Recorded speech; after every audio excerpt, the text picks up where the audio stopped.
North Dakota holds much history, and each day someone works to preserve and connect it to others.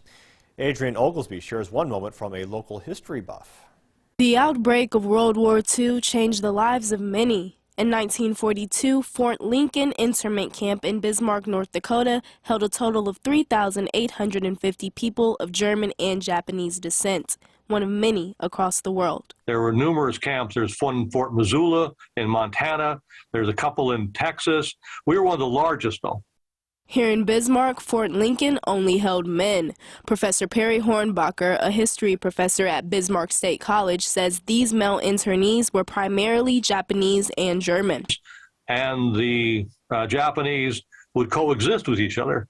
They often had to share the kitchens, they had to share the nurses and the doctors, and they even shared a swimming pool. They actually had a swimming pool they could use, and they would actually, in many ways, do things together. Professor Hornbacher says they were familiar with the English language. Many were here for work on ships or with oil. He says the camp was not a prisoner of war camp nor a labor camp. It was strictly for those detained during war. He shares that there were even few escape attempts, but none were successful. They tried to dig a tunnel, and what happened was they dug a tunnel, and a truck sort of stopped on top of it, and basically it caved in. Nobody died, but it caved in, so they found out. He says typically people were released as they were seen as non-threats and not in combat. Professor Hornbacher shares that history of what happened at Fort Lincoln and across the world is important for all to know.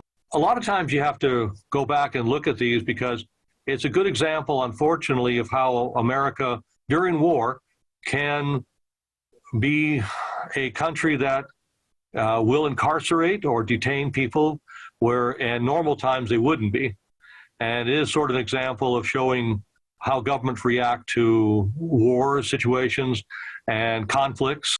Reporting for KX News, I'm Adrian Oglesby. Professor Hornbacher also says there were people still in the camp until March of 1946. Now tonight at 7, Professor Hornbacher will be speaking at the Bismarck Veterans Memorial Library. He'll be discussing the internment camps in more detail. For more information and other upcoming related events, you can visit our website, kxnet.com.